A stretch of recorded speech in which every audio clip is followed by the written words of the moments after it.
Welcome to Adjusting, a safe space for candid conversations about mental health and well-being with your host, Justin G. Nelson. Whether you're recovering from trauma, redefining your purpose, managing mental health, or simply craving more authenticity, this show is for you. I hope something resonates with you and helps you on your own personal journey. So sit back, relax, and let's start adjusting. And welcome back to episode 8 of Adjusting Podcast with your host, Justin G. Nelson. No, I don't have any sponsors yet, but you can support me in other ways. As you know, I am a multi-hyphenate and I have other pages and platforms that I am trying to build. So if you want to support me in those ways, this is how you can do so. I have Earthy and Culture, which is my vegan wellness page. So you can follow me there. Nelson Design Lab, which is for branding and marketing and basically what I use to create Adjusting Podcasts. Follow me there. The Detailed Gentleman is my men's fashion lookbook. Follow me there. And then if you just want to know more about me as a performer, you can follow me at Justin G. Nelson on all platforms. Shout out to TJ Bolden, who edits my podcast. And if you have some more time after this episode, head over to Tea with TJ podcast and give it a listen. It's very good. Now for our breathing. So today's episode is going to be kind of a heavy one because it's something that I have wanted to talk about for a while, but I didn't want to just come out with episode 2 talking about this. I wanted to, build up to it. But today's episode is going to be about grief. We're going to do 3 breaths for this episode just to really center and ground ourselves to receive the information and to be able to release whatever it is we need to in this space, this safe space that I'm hoping you feel welcomed in. And then you can leave with some type of material or tool or knowledge to get through whatever grieving season you're in.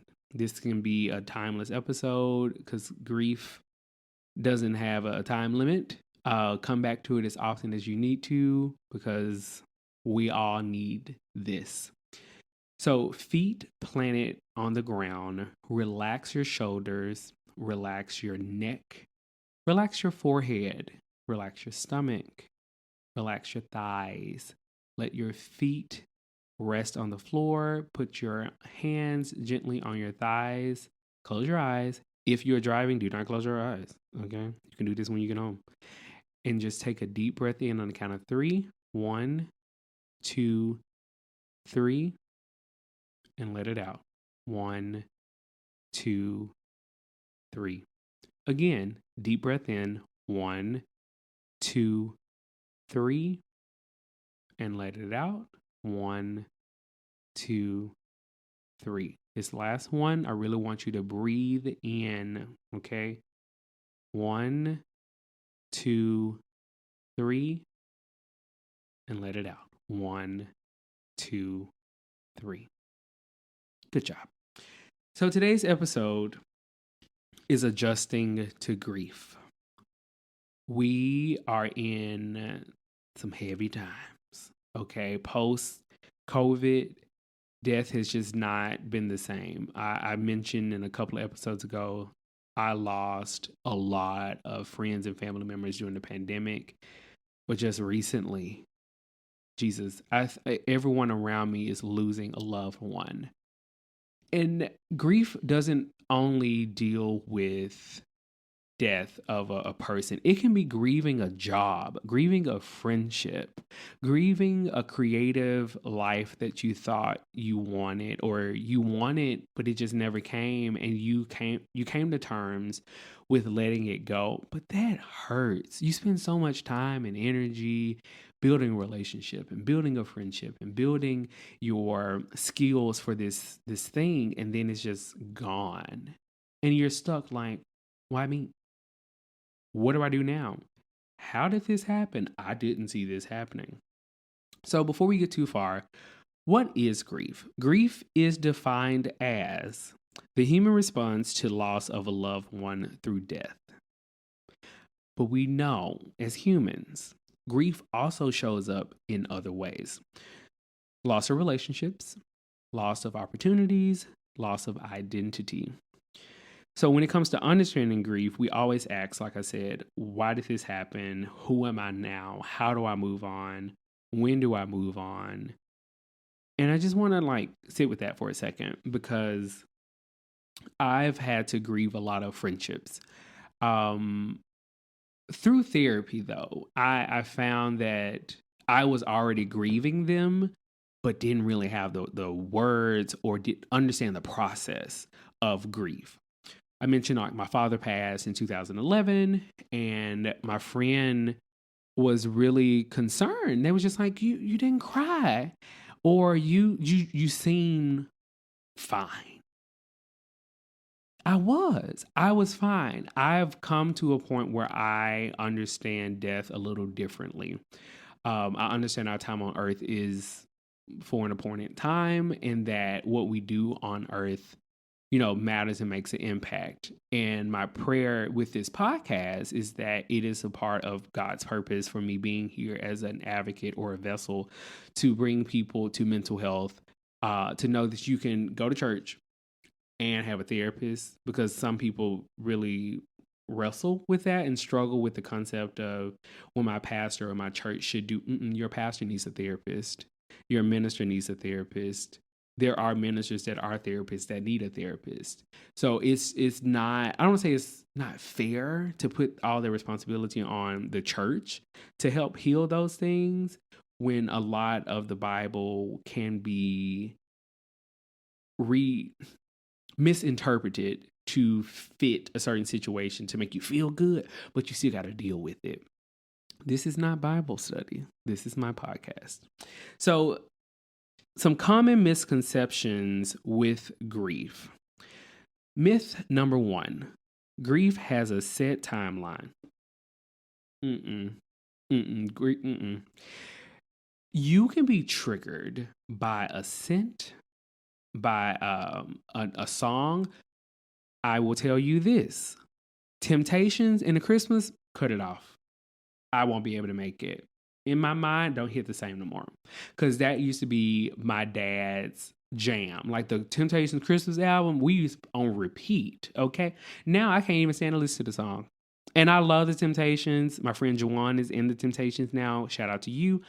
But it's just not the same. Number 2, the second myth is you need to be strong and not show emotions. Show your emotions. Showing emotions has to be one of the healthiest things you can do as a human to process your grief. Now, when your emotions start to affect other people, that's when we need to talk. We need to sit down and say, woo, like how can we find some better, healthier ways? Because I don't need you beating people up to show your emotions. Number 3, if you're not crying, you're not grieving. Again, that's what my friend said to me when I lost my father, and tears and me we didn't talk in 2011. I sat in silence. My roommates, bless their heart, my roommate was just like, Justin, you're okay in there? I said, I'm good. You're real quiet. Baby, I don't know what else to do right now. I am not in Memphis, and yeah, this is a lot. Number 4, grief only applies to death. It does not. I have lost friends I thought would go be in my wedding. I don't know about the marriage part, but I have lost some friends that I really thought would go be there to the end, and they got barely to the middle. And number 5, the myth: moving on means forgetting. Now, let's be real. We don't forget much. Now, like I said, there will be certain triggers and things that might come up that will force you to remember it, and you I really tried to forget it. But healing involves finding a new normal while honoring the loss. So give yourself grace. Grace and grief need to meet at some point, so that you can, say, don't blame yourself for what happened. Know that it happened because it had to happen. And I pray that you are able to give yourself grace through your process of healing to get to a new you, because losing something, whether it's a loved one, a person, a job, a career, an identity, is hard.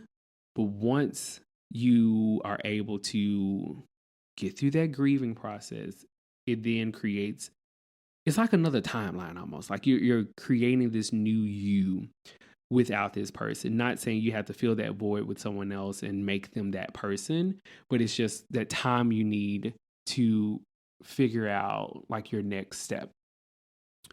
Now, the grief process. There is a Swedish scientist, I believe. Her name is Stephanie Kubler-Ross. There's a 5-step method that does not have to go in order.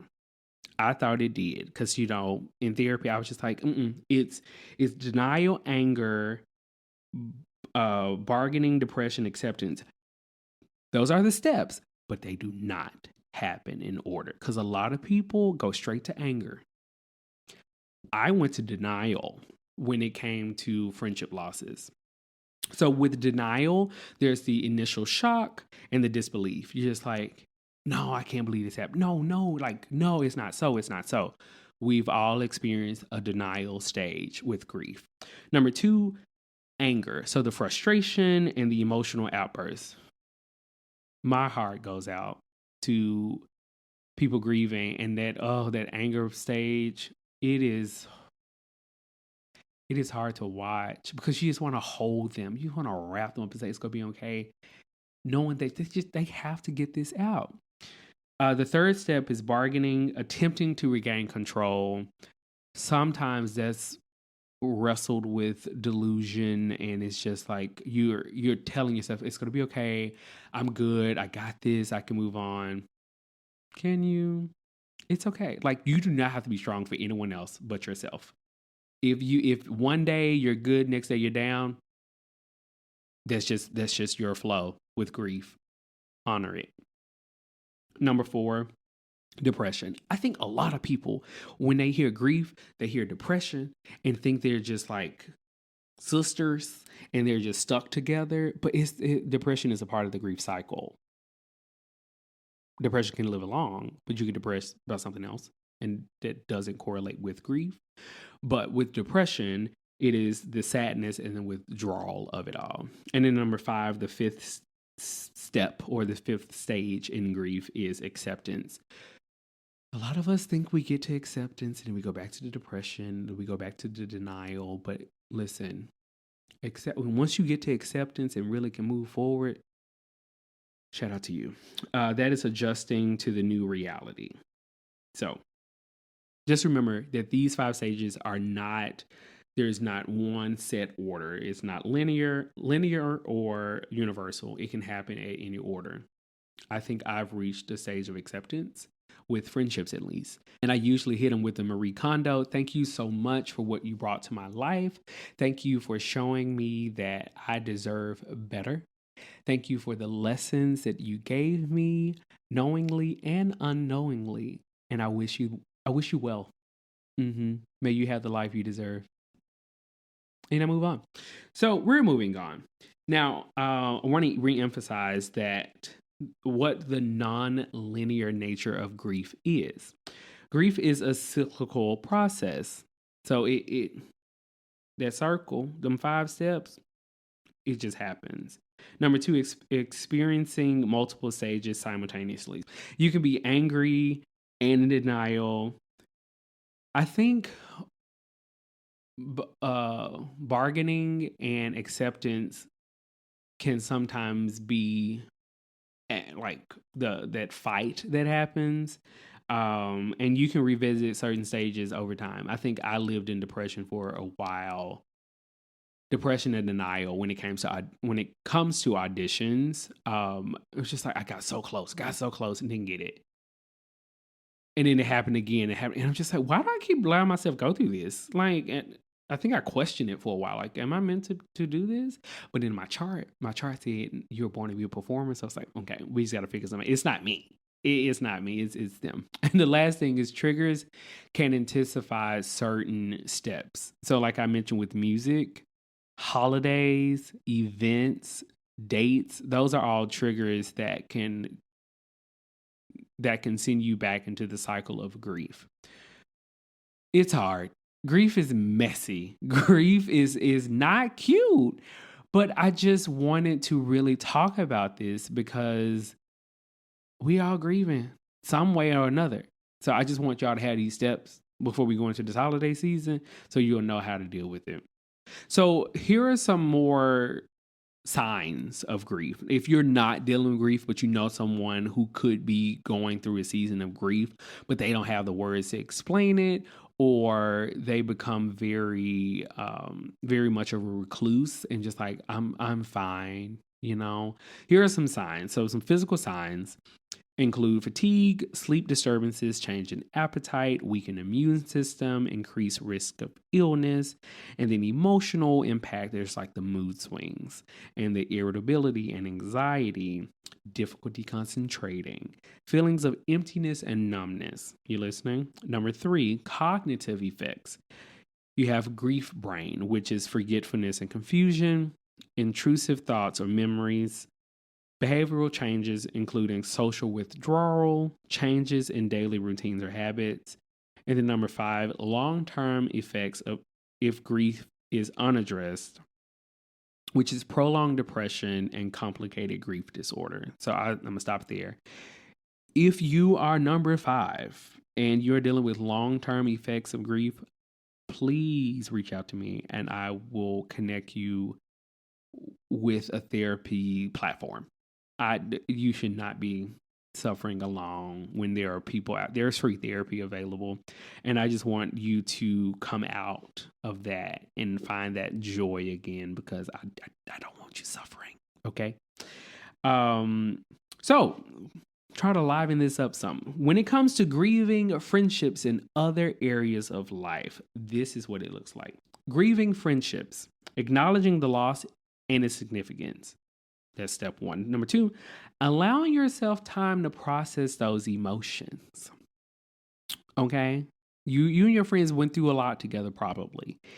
And it just wasn't, you didn't see it coming. And now you're just like, bruh, you really let me down. I don't want you to blame yourself.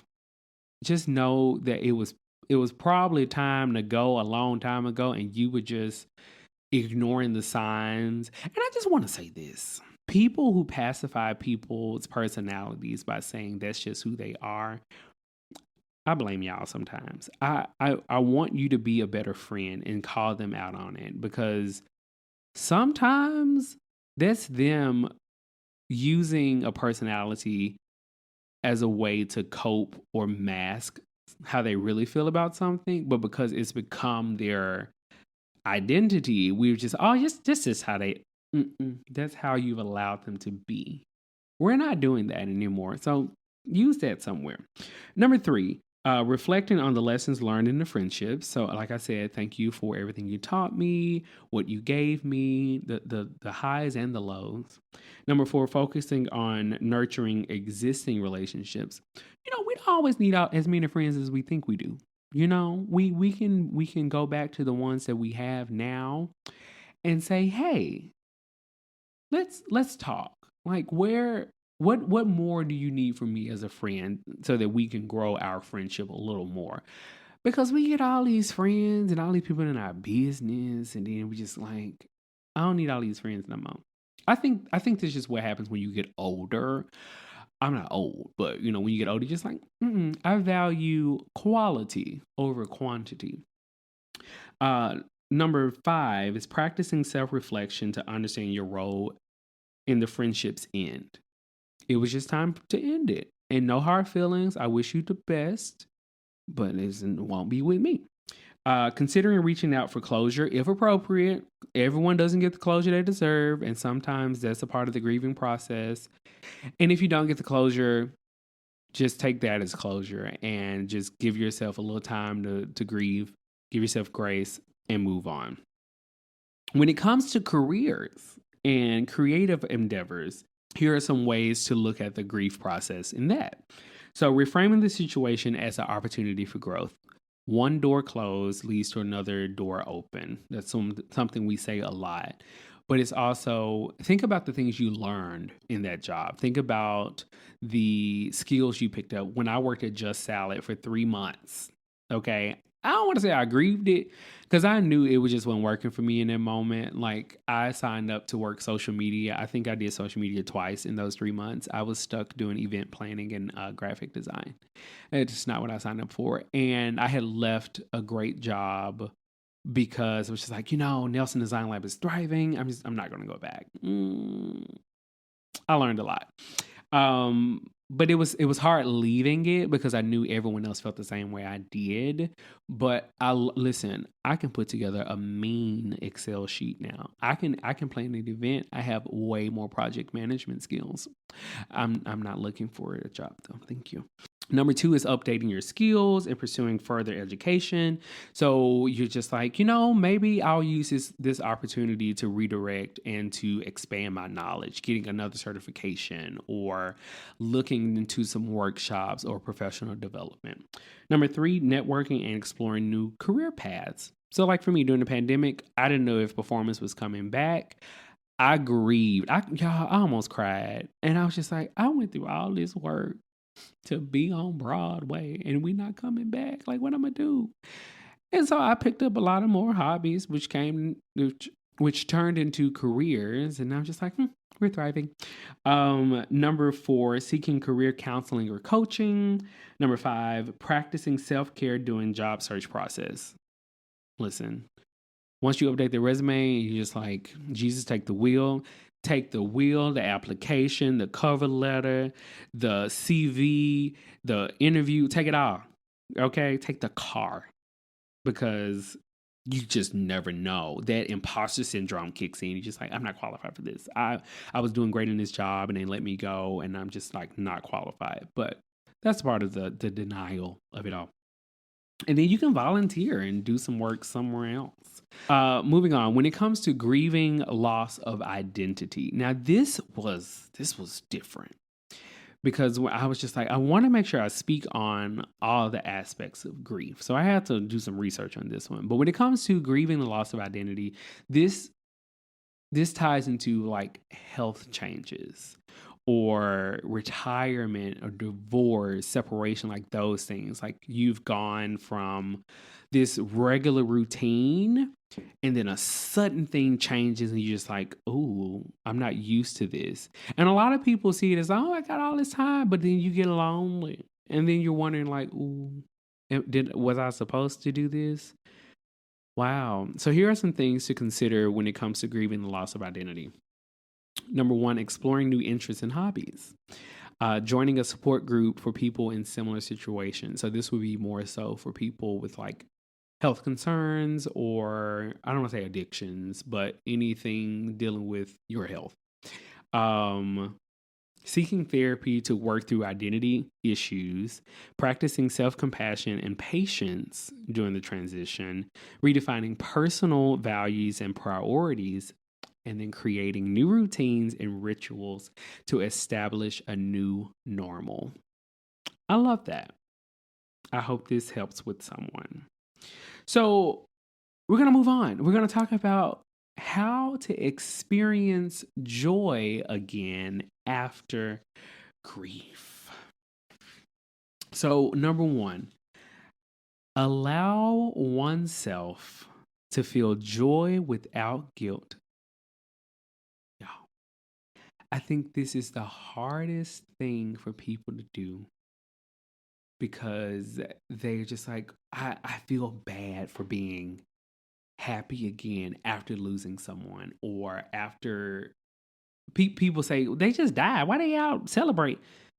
Baby, they gotta live their life. Why you in their business? Why you not helping them be happy? Okay, you judging them, making them feel miserable for finding joy. Listen, let these people live. So what does it look like? Joy and grief can coexist. You can go out, celebrate, have a glass of wine, 1 glass of wine, maybe if you drink wine. I like wine. Or you can go to a concert or something and find that joy and just let your hair down. If you get in the car and cry, it happens. But you had a moment of joy. And I hope you enjoyed it. Recognize that experiencing joy does not diminish the loss.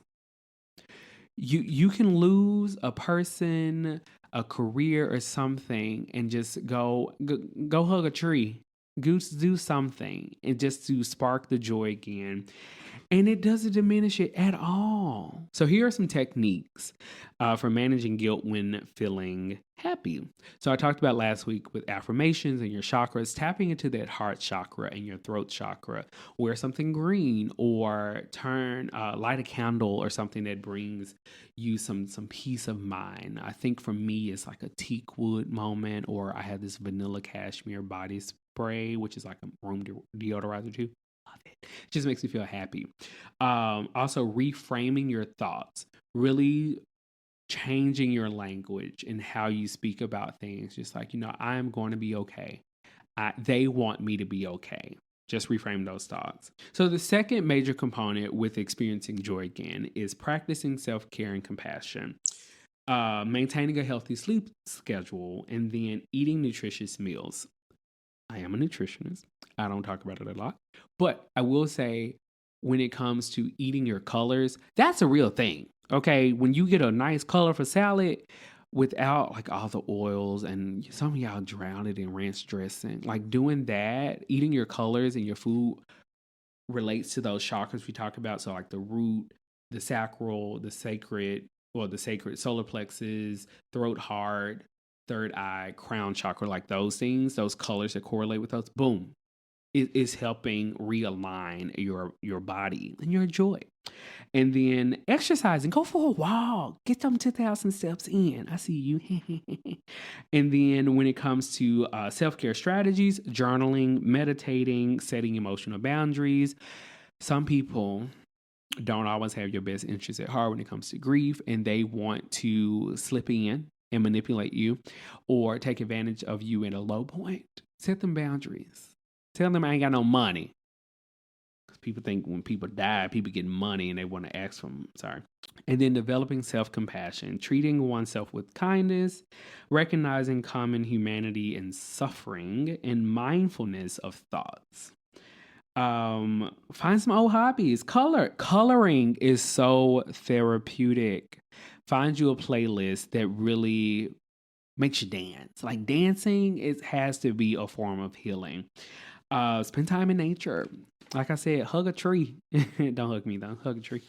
And volunteer, get around people that really raise your energy.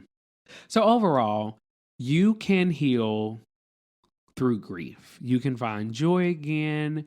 You can get back to, I don't want to say get back to your old self, but fall in love with this new sense of you. It's a process.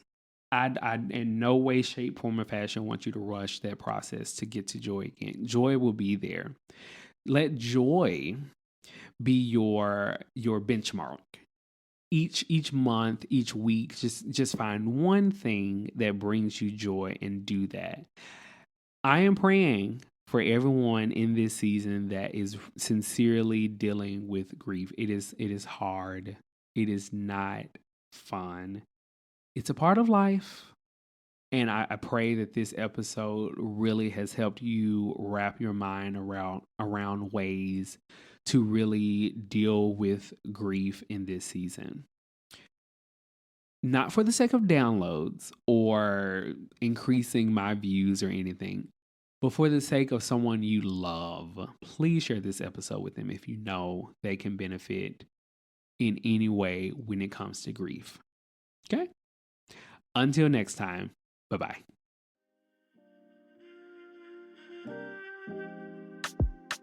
Thanks for tuning in to this week's episode. I hope you take something away to help you make the adjustments you need. Before you go, please take a quick second to share this with someone you care about. And if you can, please leave a 5-star rating and review on whatever platform you're listening to this on. For more information about adjusting or to inquire about being a guest, head over to adjustingpod.com. Until next time.